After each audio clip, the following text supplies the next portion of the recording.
La epidemia de convulsionarios. ¿Qué será esto? Dirá usted. La verdad. Y vamos a hacer alguna aproximación. Discúlpenme por haber dicho esto. Que es como dicen hoy en día las personas presuntuosas y al mismo tiempo cortas de genio. Usted se acuerda de los cuáqueros, ¿no? Sí, aquellos que temblaban. Aquellos que temblaban. El primer recuerdo de un cuáquero es esta caja de avena, claro, que algunos recordamos de la niñez. El cuáquero, ¿no? Cuáquero. Pero los cuáqueros eran una especie de secta formada con el nombre de Sociedad de los Amigos en Inglaterra por George Fox, y que carecía de jerarquías eclesiásticas, carecía de sacerdotes y bueno, todas esas cosas. Y incluso de sacramentos, nada de casamiento, nada de bautismo, extrema unción. Primero los persiguieron y hasta que después el amigo William Penn consiguió que Carlos II, el rey restaurado, le obsequiara, le asignara en América unas tierras que son ahora el territorio de Pensilvania, ahí no lejos de los Apalaches, yo qué sé, pues. Y el tipo, esto fue en el año 1680 y tantos. Al año siguiente fundó la ciudad de Filadelfia y ahí se instalaron los cuáqueros. Se les llama los cuáqueros, es decir, los tembladores, porque, entre otras gracias, parece que de golpe entraban en un estado de comunión con Dios, en un estado de misticismo, de éxtasis, que los hacía temblar hasta la pera. Entonces, temblaban ahí, así como uno tiembla de frío, ellos temblaban de misticismo. Por eso le llamaron los tembladores. Pero pasó aquello, todavía está Filadelfia, todavía están los Penn, hay un director de cine que se llama Penn, me parece, que me parece que es de Filadelfia. A ver si alguno vio la película Pequeño Gran Hombre, Missouri. Bueno, no me acuerdo otras. Ese debe ser descendiente de William Penn, el fundador de Filadelfia, ¿no? Que era una ciudad ejemplar hace mucho. Ahora yo creo que ni siquiera es la capital de Pensilvania, sino que es Harrisburg, la capital de Pensilvania, digo yo. ¿No? Por ahí aparece uno que yo conozco que la sabe toda. Bueno, ¿por qué me habla de tembladores? ¿Por qué? Porque un poco más tarde, en Francia, sucedió algo que no se parece en absoluto, pero que de algún modo establece una regla. Lo que contaremos sucedió en 1730, y según el cronista, a pesar del inmenso progreso de las ideas filosóficas y del ambiente racionalista, se dio este caso que fue conocido como epidemia de Saint-Médard, ya que en el pequeño cementerio así llamado Saint-Médard, tuvieron lugar estos hechos. Parece que había un diácono llamado François de Paris, y fue el involuntario instigador de esta misteriosa epidemia de la que hablaremos. François de Paris era hijo de un consejero del Parlamento y se había convertido prácticamente en una secta. Llevaba una vida humilde y solitaria, completamente consagrada al sacrificio de Dios. Vivía en una casita de la calle Saint-Marcel, junto con 3 personas piadosas que se habían unido a él. Rodeado de una gran veneración, sus vecinos lo venerarían, calculo yo. Es la única forma de estar uno rodeado por la veneración. Últimamente encontramos mucho la palabra rodeado, siempre mal usada.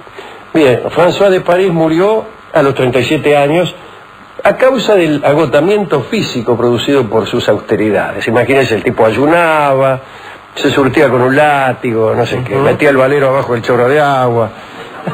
Invento, no lo sé realmente, pero finalmente esa vida, esas austeridades lo liquidaron. Sus restos se depositaron en el pequeño cementerio de Saint-Médard. Allí muchísimas personas pobres empezaron a acudir para rendirle honores. ¿Ves cómo es, no? Vamos ahí a la tumba fulana.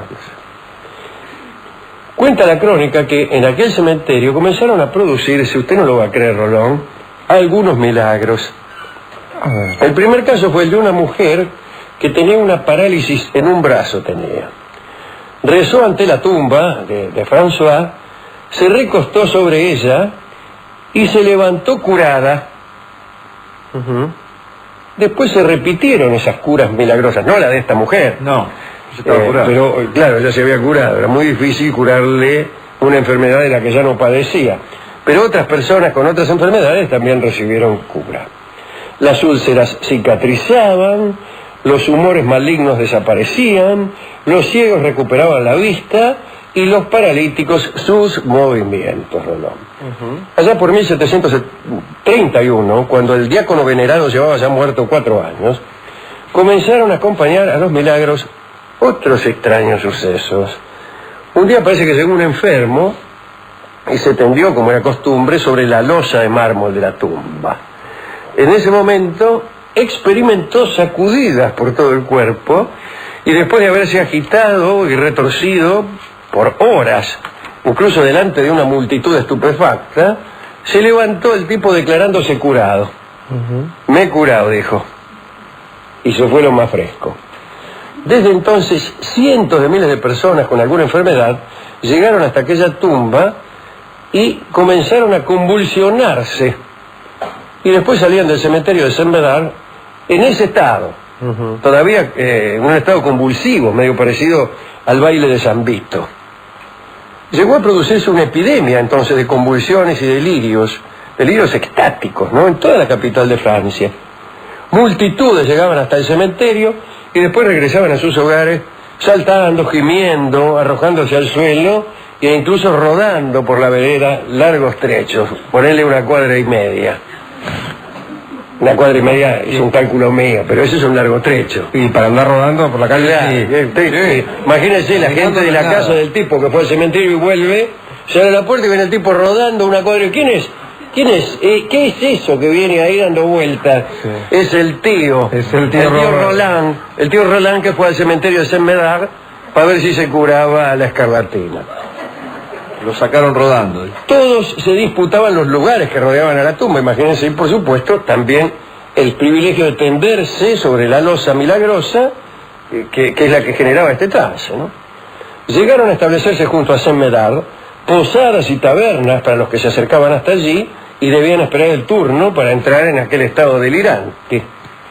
Pronto aquel cementerio quedó abarrotado por miles de convulsionarios que se entregaban a ritos desagradables. Cantaban sus alabanzas dando volteretas, otros se arañaban. Las mujeres, a veces en estado de violenta excitación, hacían movimientos obscenos y se hacían patear. Dice, por favor, señor, ¿por qué no me acomoda una patada? Algunas personas incluso tocaban las úlceras de los vecinos o lavaban los trapos que habían servido de apósitos a las heridas en un agua que luego bebían. Sí, un asco, ¿verdad? Hay gusto para todos. A las convulsiones se habían agregado los llamados socorros grandes. Atención, Rolón. Sí. Entre los extasiados se aplicaban violentos golpes de martillo que, según parece, debían ayudar al trabajo milagroso del diácono muerto para curar los males. Es decir, ya hay gente que no se contentaba con revolcarse, gemir y andar tomando un té de úlcera, sino que se hacía andar con un martillo. Para mí sin azúcar. Cuenta el historiador que a la espera de algún prodigio, la mitad de la población de París se sometía a esa especie de iniciación convulsiva. Y nadie hacía nada para detener aquella locura. Cada habitante de la capital seguramente tenía algún pariente sometido a aquello que ya no podía considerarse una secta por el carácter general del fenómeno. El exceso de agitación fue tal que llegó a asustar al rey, que era entonces el joven Luis XV. Parece que Luis andaba en aquel entonces, estaba enamorado de una muchacha que se llamaba Gabrielle Lemoine.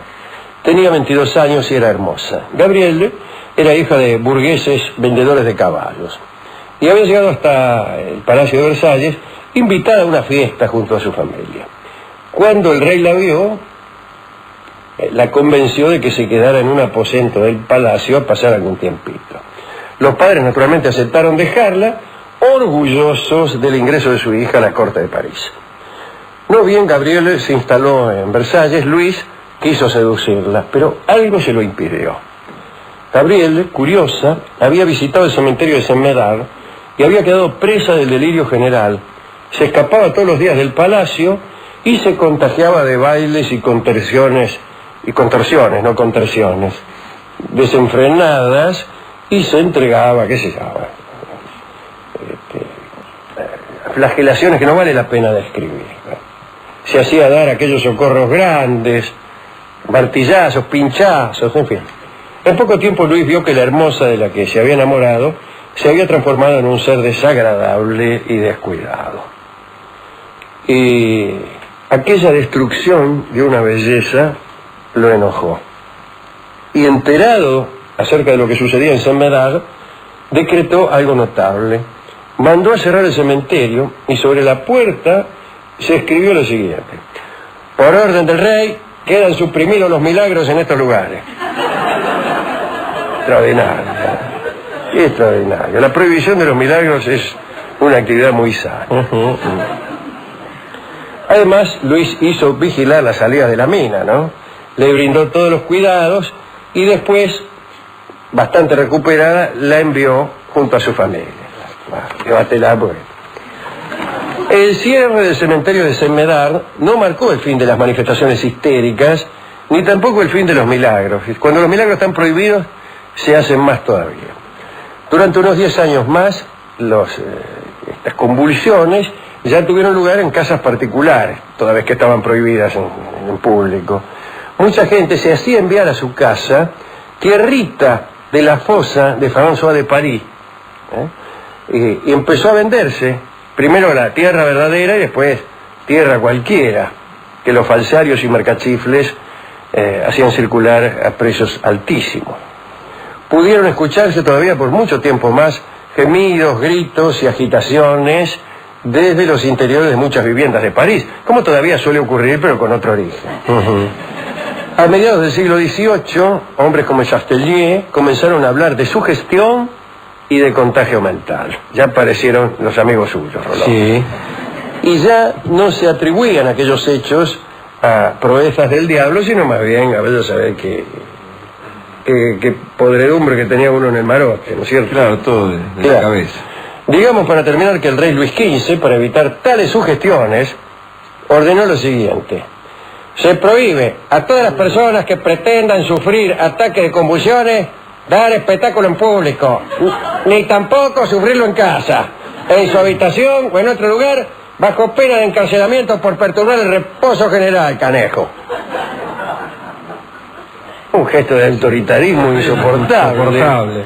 ¿Cómo? ¿Yo quiero estar loco? ¿Qué pasa? Pero ni en su casa podía estar loco. No, ni en mi casa. Yo no soy dueño de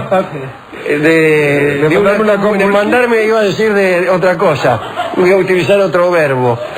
Una convulsión tranquilo. Sí, porque ya viene el rey y dice, acá es que uno se... No, dice uno. ¿Fue usted? ¿Quién fue? ¿Quién fue el convulsionado? Sí.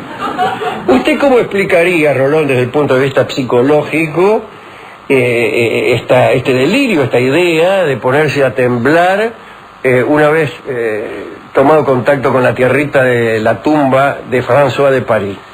Usted sabe, Alejandro, que la histeria como enfermedad ha tenido siempre la capacidad de imitar a otras enfermedades. Atención, Nito Artaza.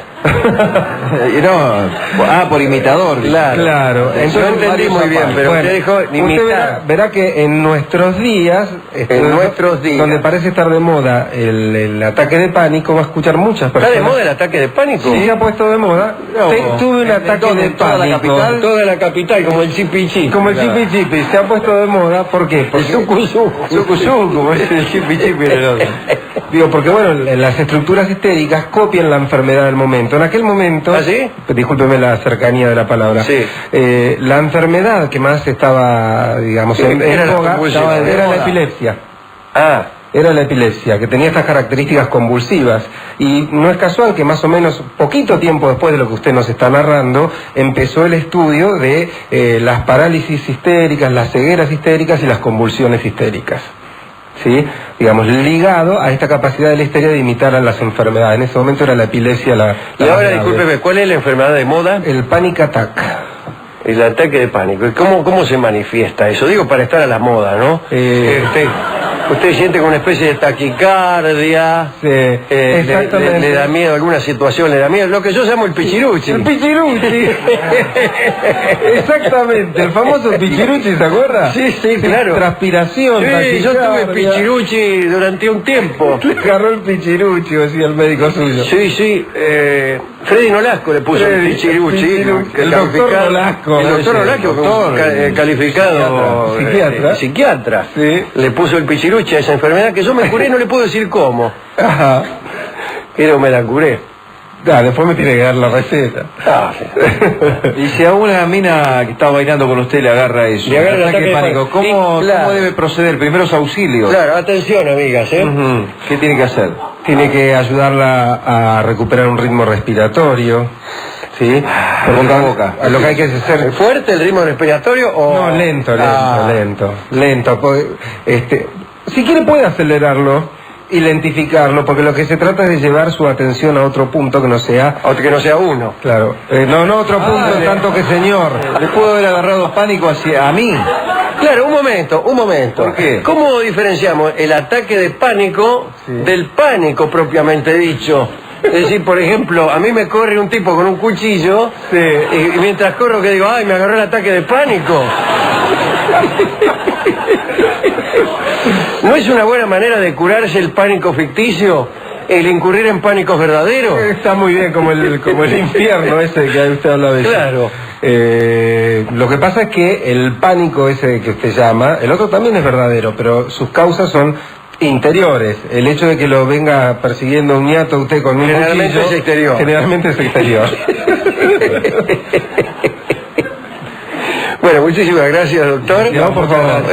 Gracias por la visita. Gracias, si quiere lavarse las manos. Bueno, lo está esperando un paciente. Gracias por el té. ¿A quién dedicar esta pequeña reseña de tembladores, o de convulsivos, o de epilépticos, avant la lettre? Bueno, déjeme que le dedique entonces a Charcot, a Breuer, que en aquellas épocas empezaron a estudiar con la Sana O y todas esas muchachas que sufrían de este tipo de cuestiones.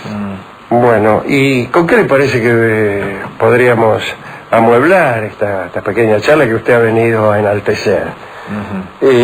Yo creo que no está mal ese valsecito que canta Corsini, que se llama precisamente Temblando, que es un valsecito cuáquero, ciertamente. Un valsecito de Pensilvania, de Filadelfia o de Harrisburg. Adelante, don Ignacio.